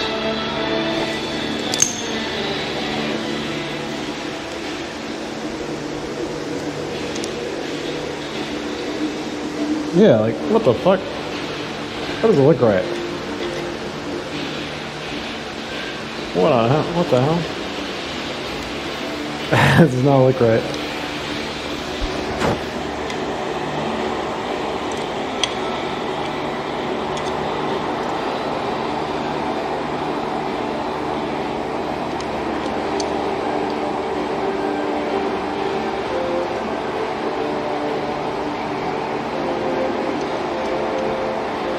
Yeah, I'm gonna try to get another one of these. It just looks too fucked up. I don't even know if I could take that off. It's all...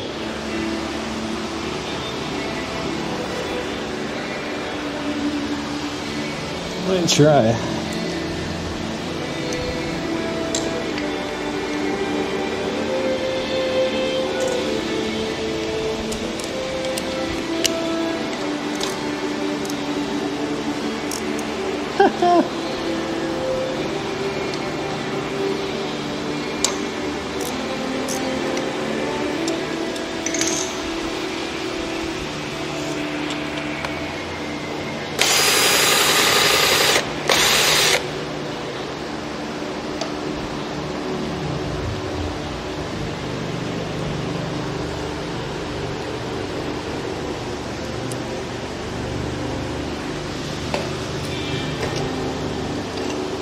This won't come out this direction, it has to go out up top. Look at this.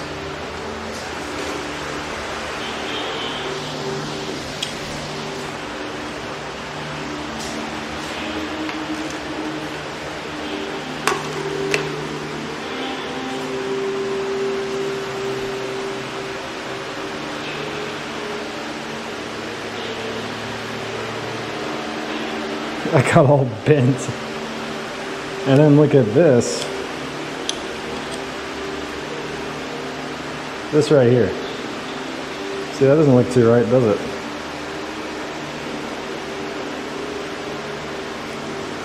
This chain guard got like obliterated right here. And I think this stretched. I'm gonna take this upstairs with me and use it to reference images of other parts, the same part type.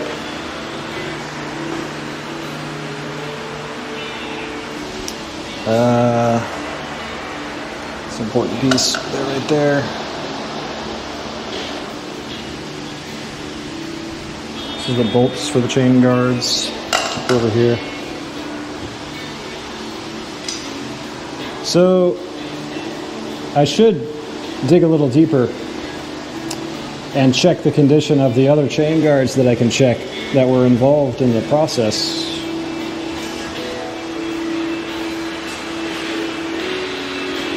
Just to be thorough.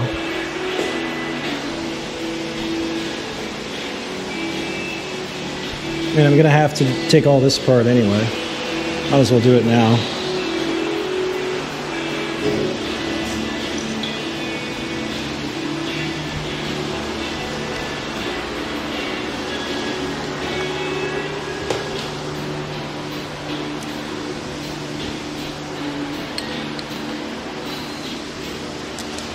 Undistinguished minority set. Best viewers on Freeview.com. Remove the space at GXO2SO. Best viewers.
Place all these parts.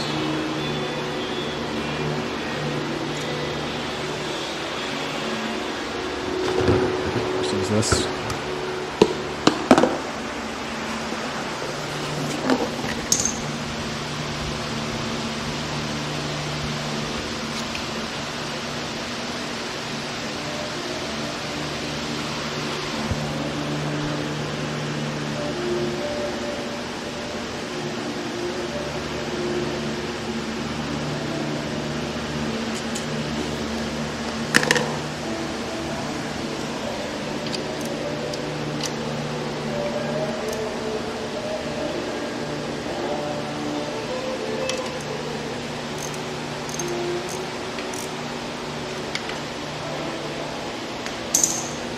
Bow, bow, bow, bow.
God knows I've done this a million times. So when I first got this bike, I always thought any issue I had to do with valve clearances. So I was always checking the fucking valves.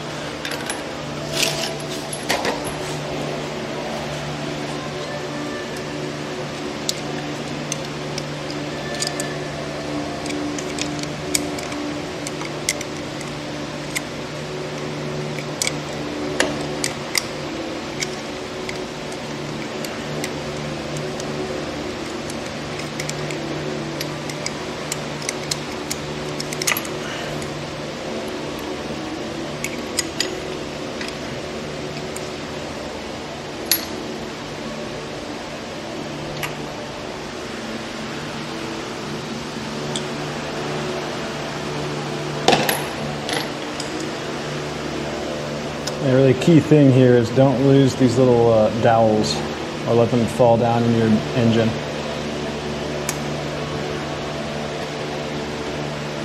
Be a major inconvenience if that happens.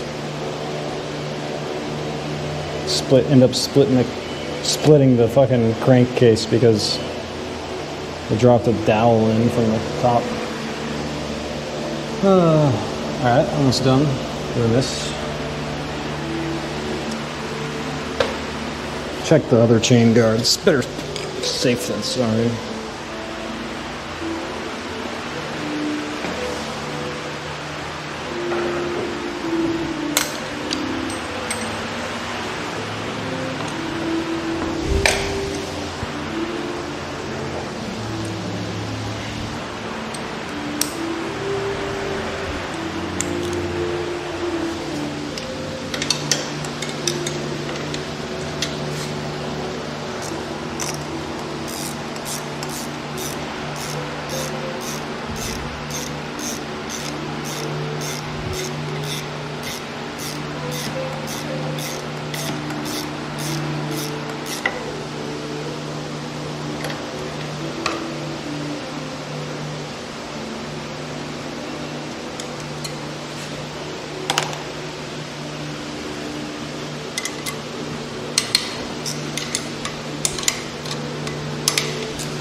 Word.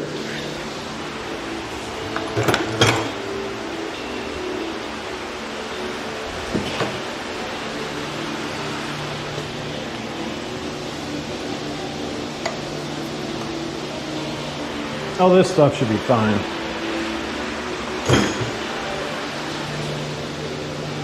But this is something I was going to have to do anyway to put the new chain guard on.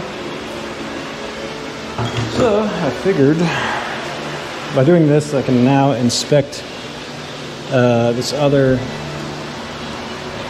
chain guard component. So I think I can. Maybe not. Oh, well, you can at least look down in there and see.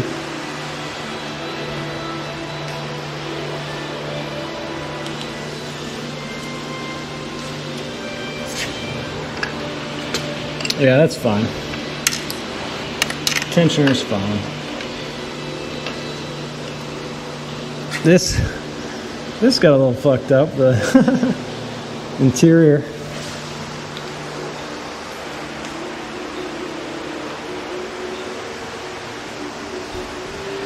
Could have been worse. Could have been a worse catastrophe.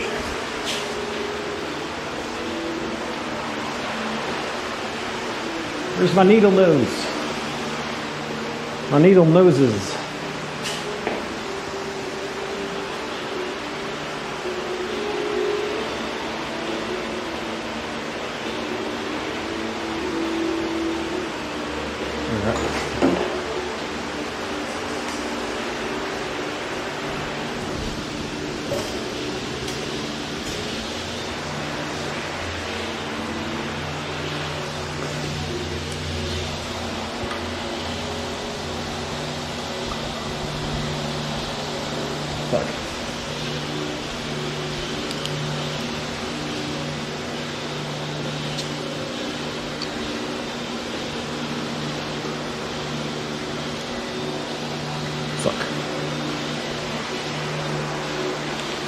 Should have used the magnet.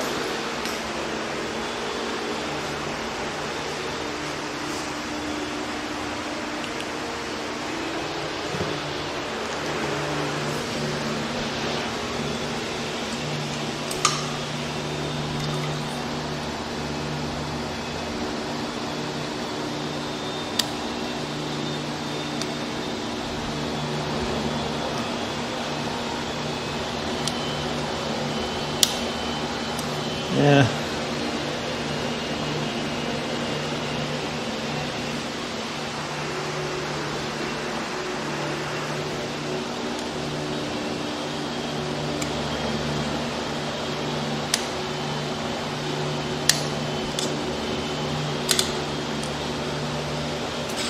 All right, well, that's jammed behind there. I don't think it's going to hurt anything.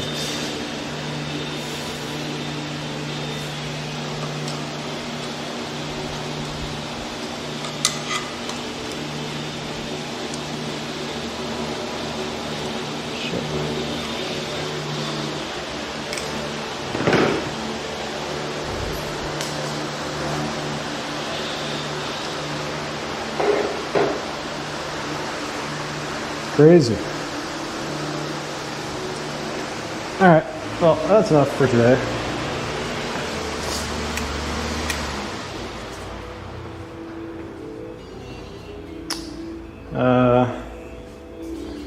I don't think I can repair this thing.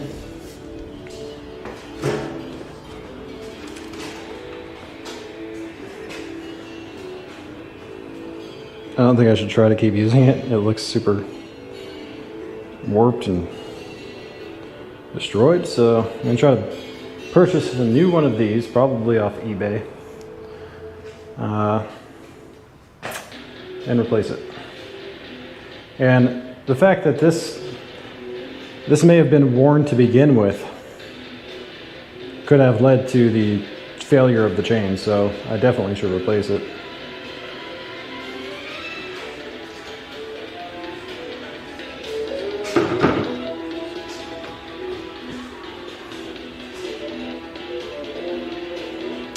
Successful day in the garage, I'd say.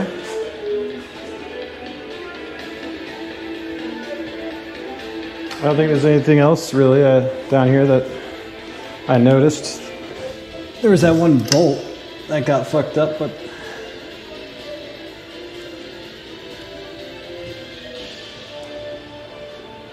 yeah, I don't see any other damage to anything. Thankfully. Nothing expensive.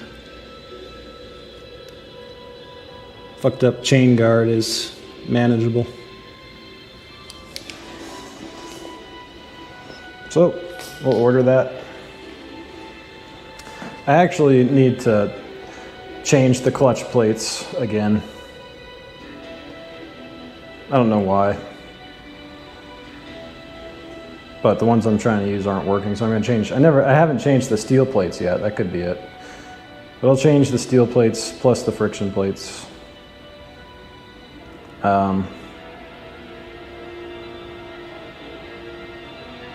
And that'll make my clutch work a lot better. So, yeah, we got it working.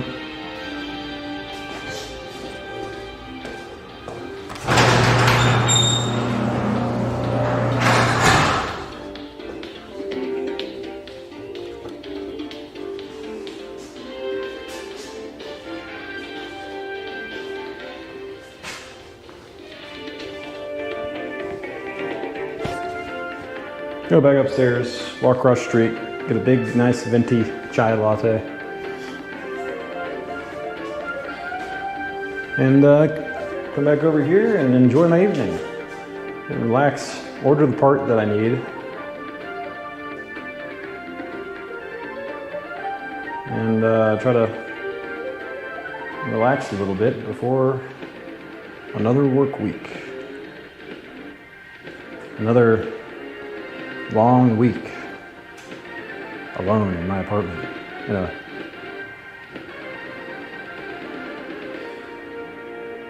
a Fangorn forest of JavaScript code.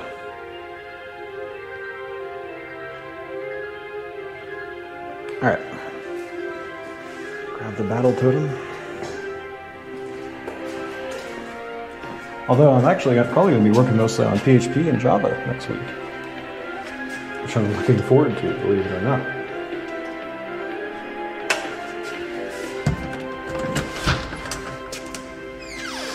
So just a change of pace.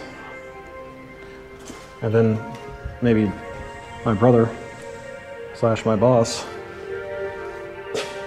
CTO of the company, John, will appreciate my accomplishments for once. Should I leave the keys there? Because this is relating to the world that he is familiar with instead of JavaScript code.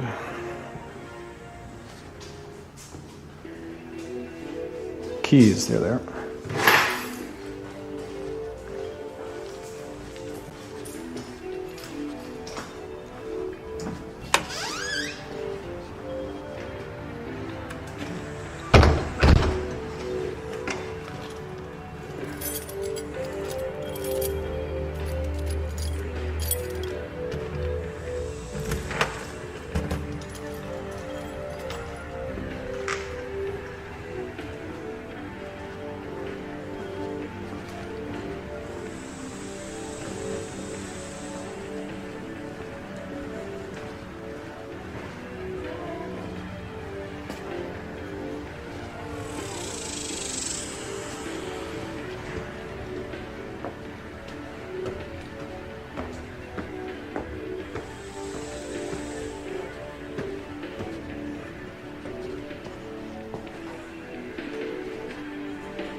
Ooh, nice cool apartment air.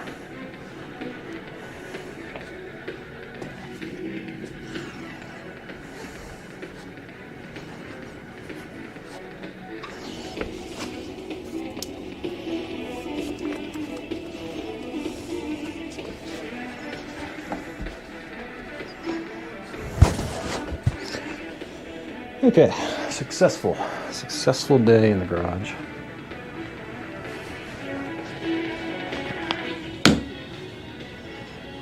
To hydrate myself. Alrighty. That's it for the stream.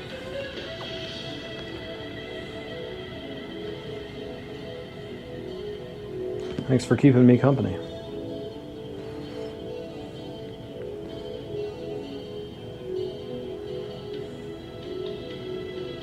I'm glad you were such an attentive listener.